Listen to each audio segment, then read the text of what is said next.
We break down the Chicago Bears 31-10 shellacking against the Jets next on the Unbearable Sports Podcast.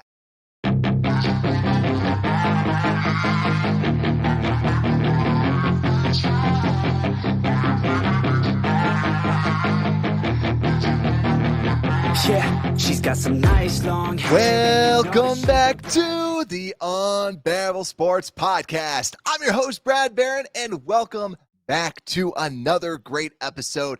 Make sure to like and subscribe if you haven't already out on YouTube. And also, you can download the Unbearable Sports Podcast everywhere you get your podcasts. Also, if you're a sports bettor, you can use BetUS and use promo code Unbearable and get 125% back on your first deposit. So also links down in the description as well if you want to, but just gamble responsibly. But today, we are breaking down 31-10, a big loss from the Chicago Bears against the New York Jets. But as we always do on this show too, we're going to look at the bright sides, and we're also going to look at the realistic side of things too. What's good and what's bad. And let's break down the number one thing. This isn't even one of my takeaways, one of my 10 takeaways. We have the number 2 pick in the draft, right? Let's get some claps up in here, right? Number 2 pick in the draft. And why that's so important, why that's so crucial, is because that number 2 pick, there are 2 good quarterbacks, like 2 surefire number 1, number 2 quarterbacks in the draft. I'm not saying we're going to draft it, right? I thoroughly believe we should not draft a quarterback, but someone else wants to. Think about it. If, let's say, the Raiders are the number 4 pick in the draft, if I'm Ryan Poles, I'm just calling up every GM that needs a quarterback saying, hey, what would you like for this pick? What do you want for this number 2 pick? Who do you want? Who do you want? Bryce Young? We got him. What do you want to trade? And I love that because the Bears could just go back 2 spots. I just ran a trade with the PFF draft simulator, and I trust what they have with a lot of the different trades.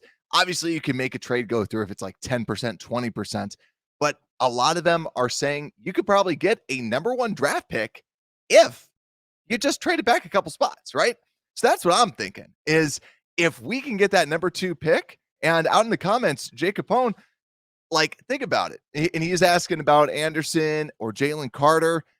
I love the idea if we move 2 picks back, right? If we have the number 2 pick and it holds that way, you move 2 picks back, you move 3 picks back. Think about it. Carolina might be there. Even Detroit. There's so many QB needy teams out there. You move a couple picks back, and you could still pick up a Will Anderson, a Jalen Carter.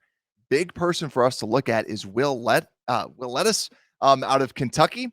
He's the quarterback that hopefully he starts doing better, because if he starts looking good, then if we have a top 5 pick, it's easier for us to trade back and still get a blue chip prospect like a Will Anderson or a Jalen Carter. And would be insane, but it never happened. But I love the idea of it. Also, Bam Bam Sam, love the show. Love you having you out there. Let's actually go to what you said. I didn't even watch the game because I knew we lose. Plus Fields wasn't playing.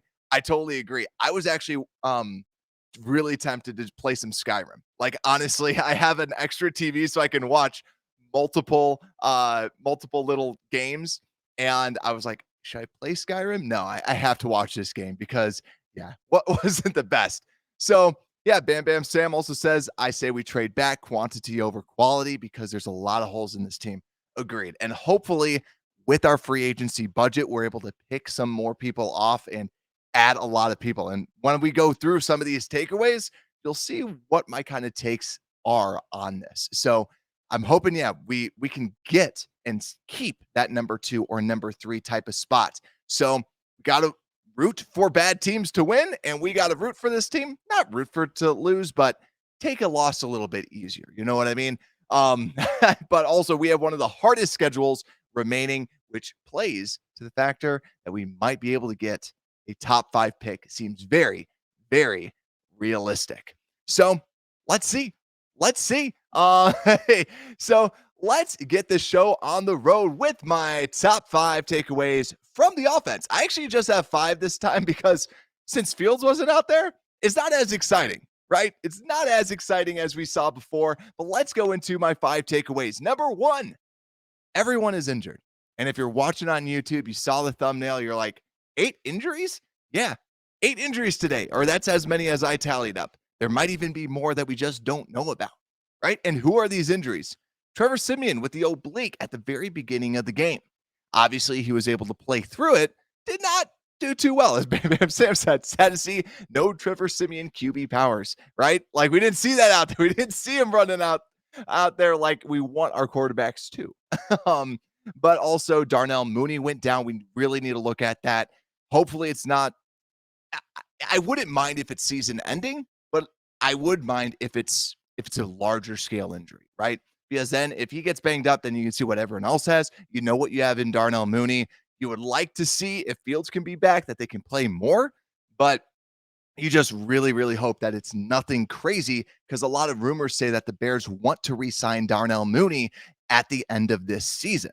Also, EQ St. Brown, we saw him go down. Seems like he always goes down, so we'll see if that's actually anything. But for those people that, I mean, not those people, for every fan that wants to see more Chase Claypool, you don't hate that EQ goes down at all. But Claypool did go down, so we don't know the severity. Is towards the end of the game. Then we also saw Riley Reef go down very early at that right tackle position. Then even Larry Borum went down later on. Bojack, I feel like this is season ending for him. He just went down and obviously gave up a touchdown because he couldn't do anything, but it looked like a foot injury. And last but not least, very quiet, Dane Cruikshank went down because the dude just gets injured. All right. He just gets banged up, it always seems. He always seems to be on the injury report because I'm like, why isn't Cruikshank out there? Oh, he's been out as well. So 8 people that I tallied up that got banged up during this game. So I don't know what they're going to do with the injury report because it's going to be huge. It's going to be absolutely huge. And I'm not looking forward to it. Right. But I don't have many updates with what's going on with it just because everyone's injured. Everyone's banged up. And like what Bam Bam Sam's saying out here, really love Bojack. And he's the heart and soul. I totally agree. When anybody went down, he was still the leader. He was still the true trooper out there. So when he's down, you don't have veteran leadership out there, right?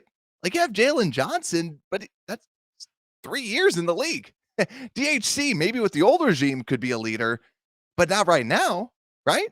Like there's really no leader out there. So that's what's very difficult with what's going on. So yeah, but let's go over to our number 2 takeaway. Number 2 takeaway. Oh yeah, this doesn't even talk much about the game itself. I was texting one of my buddies who's a Packer fan, and he's like, "So what's going on with this Bears team, right? What's going on with Fields, and what's happening next week with the Packer game, right? Packer week is this week." And I said, "It's just going to be Fields drama. I personally don't think Fields plays. I hope he doesn't play, but we're going to have some really crappy Fields drama going throughout it, right? We're going to get the same exact like." Hey, he's day to day. We're not going to say anything. We're not going to disclose anything. That's what they're going to be doing all throughout this week. It's going to be annoying, but that was one of my takeaways. I'm like, oh, here we go. Here we go again, right? And Renewable saying, put me in, coach. Yeah, he can go a play or 2. Okay, let's go. Right? I think if everybody, all the fans of Unbearable Sports, we can just gather together and we can just maybe we could be like one unit, right? We each have a couple plays, we each get knocked out, and we can see what the insurance policy of the NFL is, right? We can all be out there. So Renewable also brings up Brisker as the up and coming leader. Totally agree. It's really stunk not seeing him out there. So so yeah. But let's go to number 3. Let's actually have a legit takeaway about this offense, right?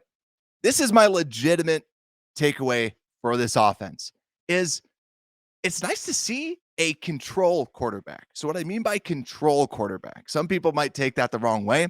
What I mean is like in science class, in the science experiment, you have your control, right? You have this person, you have this experiment that's basically what is it in its normal environment. So you kind of run it, and then you base everything off of it. It's nice to see a different quarterback just so we can see and compare to Justin Fields. Because if you look at the numbers, Trevor Siemian, 14 of 25, 179 passing yards, 1 touchdown, 1 interception, sacked twice. Now, also 4 carries for 8 yards, so 2 yards average. Now, the reason why I thought that this was really nice to see is you saw at the very beginning of the game, you saw us instantly throw for like 100 yards, right? And it's like, oh boy, I was expecting all these people to be like, all the Justin Fields haters saying, see, look, you can pass it to any of these receivers. Fields sucks. I could see people saying that. But what you saw was later on, they game planned and they started whooping up on Trevor Siemian, right? It seemed like he was maybe 8 for 11 right out the get go, and then he ends it 14 of 25. So he really didn't have this great game. It was nice to see how he played, but also what I really liked is he did throw it to people that were covered. And that's what I liked because you have that on tape and you can show it to Justin Fields. So you can say, look at this Chase Claypool pass, right? We all know Justin Fields doesn't like to throw it to covered receivers, which sounds really dumb and stupid when you say it out loud. Like, you got to throw it to covered receivers. It's really to give your wide receiver a chance at the ball, right? That's what you want to see. That's what you want to do out there. And you saw that with Chase Claypool. You saw that with the Byron Pringle touchdown. You gave your wide receiver an opportunity to make a play, and they made a play. Should you do that all the time? Probably not. Hopefully they can at least create some separation, but you need to put it in a spot for them to score a touchdown. And that's what I liked seeing out of a Trevor Siemian. And that's where I hope that people can kind of feel good that we can see that, put that on tape, and then hopefully that's even a coaching lesson for Justin Fields. But let's also go to my number 4 takeaway. And also, Jay Capone is already kind of alluding to this. Keep Darrington Evans. He's efficient, unlike Ebner. He's a liability. Preach. I love it. And my number 4 takeaway is Ebner was benched. Finally, old cement shoes is not out there. And you saw it, right? And it's not saying Darrington Evans is the greatest thing in the world. Darrington Evans, he at least averages over 3 yards a carry, right? 4 carries, 94 yards, 3.8 average, and also got incorporated in the pass game, 1 catch for 33 yards. And the biggest thing about this is he's just solid. He can pass block, he can catch, and Ebner can't see the hole, right? And when we saw him out there, he couldn't pass. He couldn't do a lot of these extra little things. So that, to me, was a big sign that don't have him out there. And I'm glad that the Bears ended up not putting him out there. I didn't see him on offense. So I really, really like it. So also Reload says, don't worry about it. We got off season. Exactly. Off season. I'm excited about it, right? I love football, obviously, but yeah, it's crazy. So that's what I'm excited about. Also, Bam Bam Sam says, love Monty, feed him the rock, but also don't know if we re-sign him. My feeling about it is, I say this every week, I feel, is I would not re-sign him if he's asking for like more than $5 million a year. Try and get him at a bargain because there's so many running backs out there. And yes, I know we have 120 million in cap space, but just because you have a lot of money doesn't mean you should just spend it on a yacht, spend it on a boat, spend it on whatever you want. You want to make sure that you can use that money and invest it so you don't get into a bad situation where you have bad contracts. Also, Don Burr, welcome in as always, our everyone's favorite Detroit fan. So let's see. I was wondering why the chat was going crazy. For those that listen, Don Burr is a huge Detroit fan and usually comes out here, and so then everyone's got to go at it. But let's go to my final takeaway. My final takeaway out here is, why wasn't David Montgomery out there more? Right? Like, why wasn't he playing? So he only got 14 carries for 79 yards, 5.6 average. And yes, I know that we weren't up by we were never super up or anything like that, but it was still a close game. And I don't know why we didn't try to at least just run the football a little bit more, because it worked. It was working, and we just went away from it. And also, too, he did get 3 catches for 34 yards, which I feel we don't incorporate the running backs as much, mainly because Justin Fields, if he just needs to drop it off, then let's just run it, right? Let's just run it up the gut. So, he's just gonna tuck and run. So it was nice to see him at least pass it, but come on, you gotta catch it. I wish that he was out there more. I wish Monty was running it more. That's just a little gripe that I have with Getsy overall. So let's see. Let's see what we end up doing. But also Pringle, great catch. I'm trying to see anything else. Cole Kmet, 3 catches, 27 yards.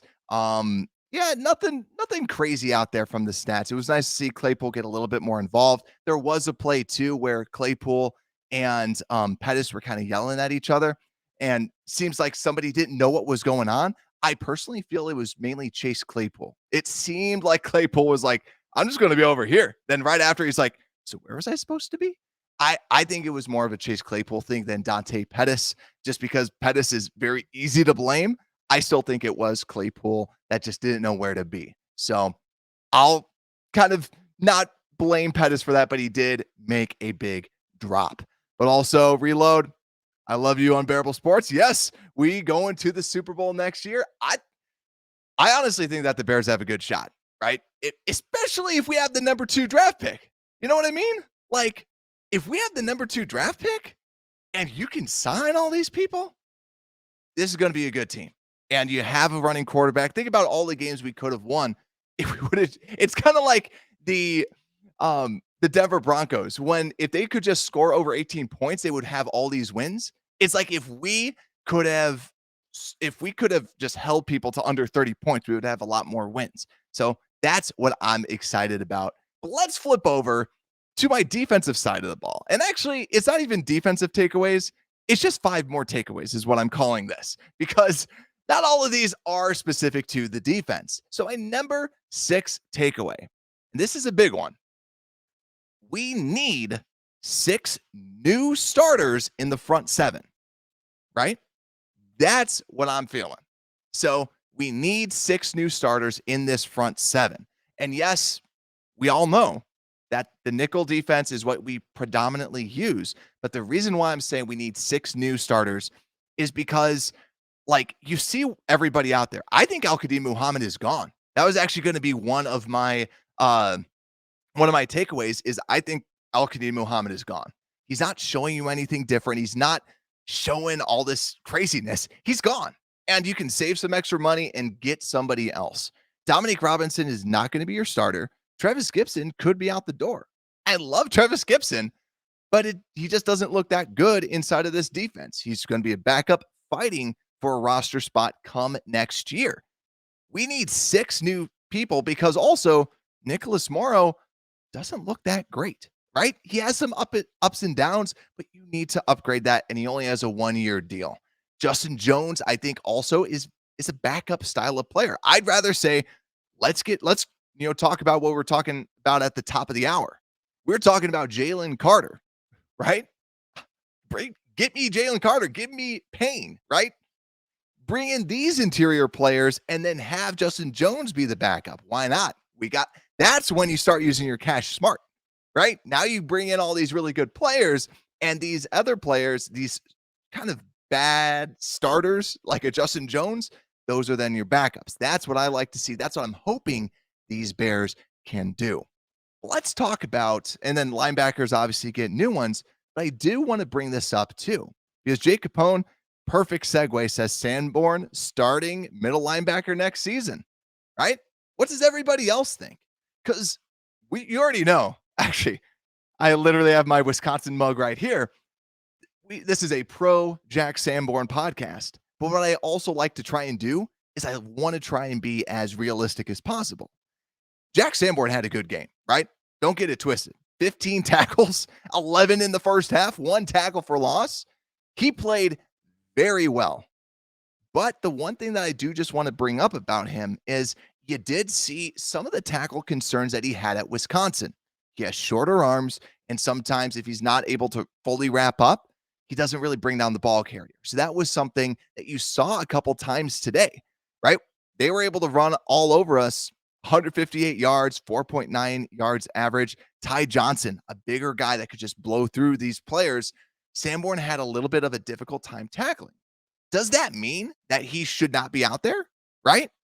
So that's my feeling is that I feel like Jack Sanborn, I like him as the Sam, at least like a Sam linebacker, right? That's why I said 6 out of the 7, right? You bring in maybe 2 linebackers, that's my feeling. Bring in 2 new linebackers and Sanborn can kind of compete for that. Because what you saw is you saw a good linebacker that can play.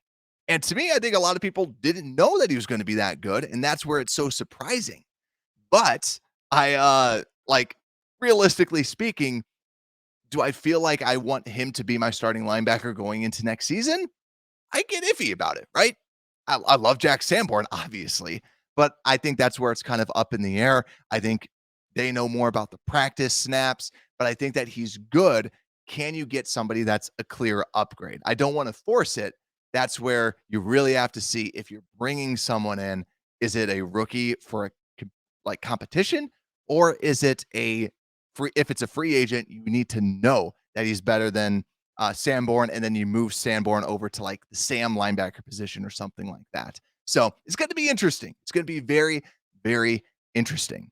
But also my other takeaway that I have out here too is my number 8, I believe, is Blackwell as a special teamer. This is like a really, really lame takeaway, and I totally understand why this is lame.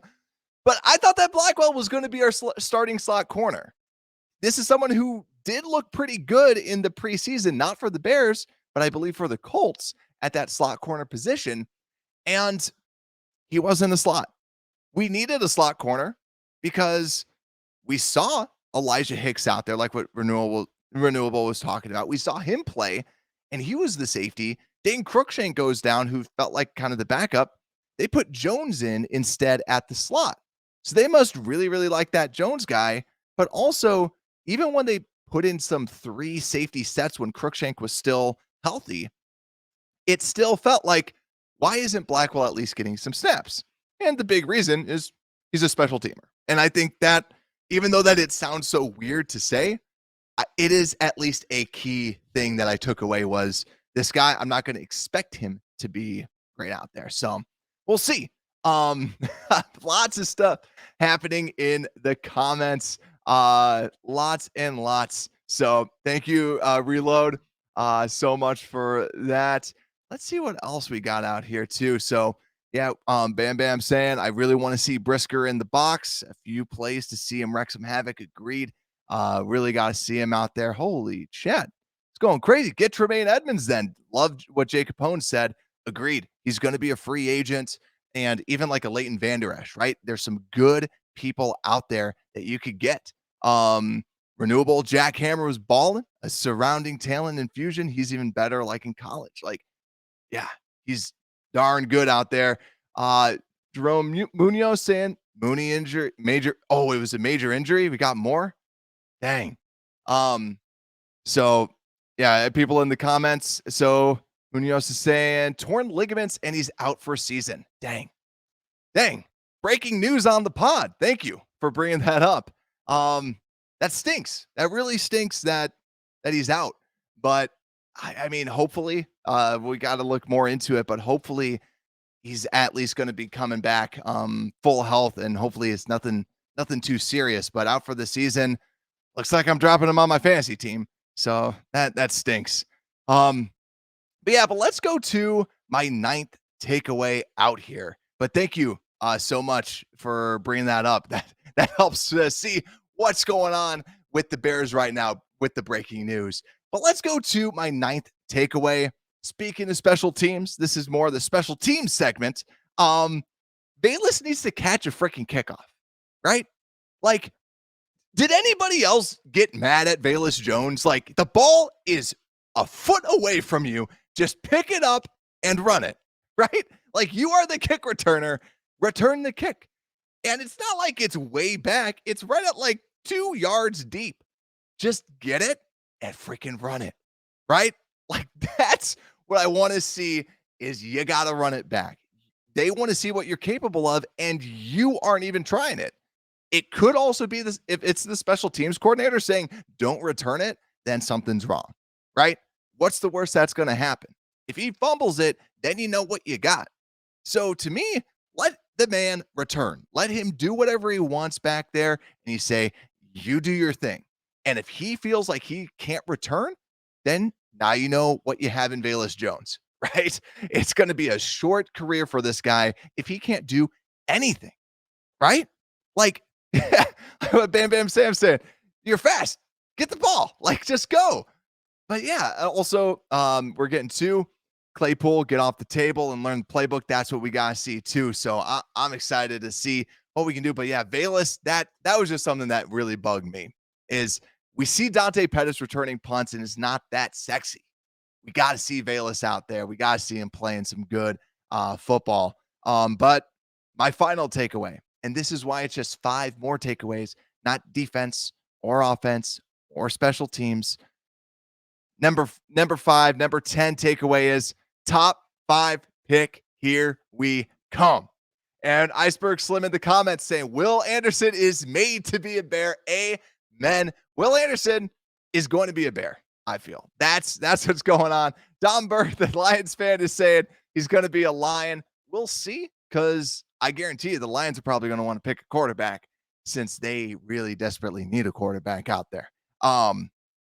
So I don't have big hands, but my hands are bigger than than Jared Goff's. So, but let's see. I like Will Anderson, but like we were saying, top 5 pick.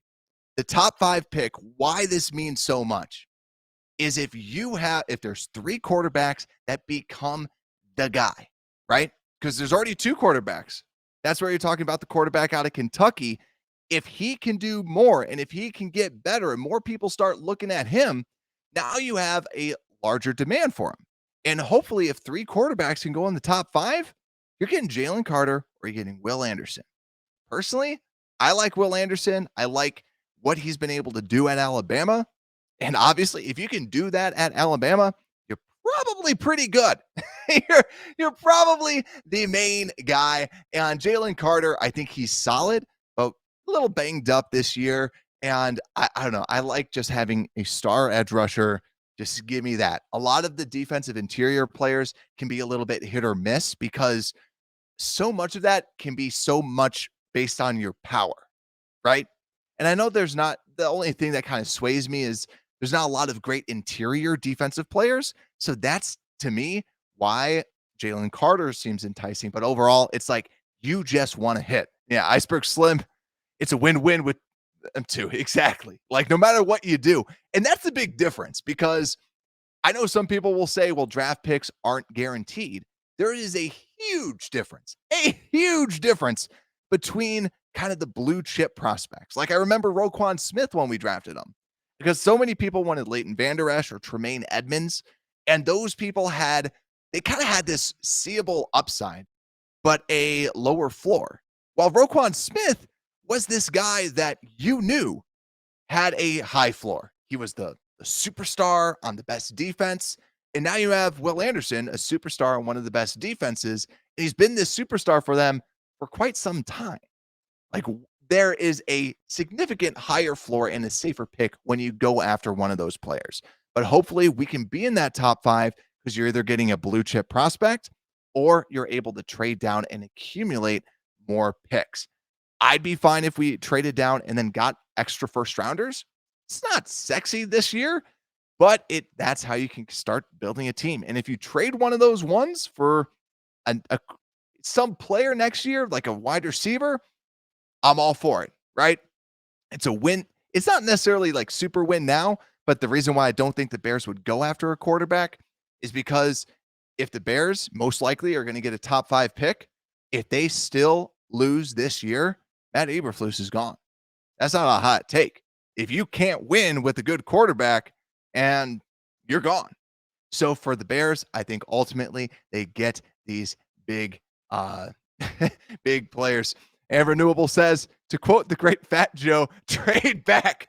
I like it. Exactly. And we know we got someone that wants to trade back. That's the big thing here. So what we need to root for is we need to root for other teams to be bad teams to win so that we can get a top pick. So the big thing that's a little scary though, too, is the Bears have the hardest schedule. And what that means is that if we have the hardest schedule, if there's four teams that have 3 wins, we get the worst pick because they say, well, you lost to the best teams, so you're really not that bad. So that's what they're saying out there. So, but guys, thank you so much. Um, thank you so much right now for everything. I hope everyone had a great Thanksgiving out there too. Mine was awesome. Ate all the turkey in the world. I just combine everything all together and just mix it all up. I feel like that's the only way to eat it. And just make a little concoction of Thanksgiving goodness. But I hope you all had a great Thanksgiving. Make sure to like and subscribe if you haven't already. Rate 5 stars if you're listening to it out there in podcast land. And with that, Unbearable Sports Podcast, we're out.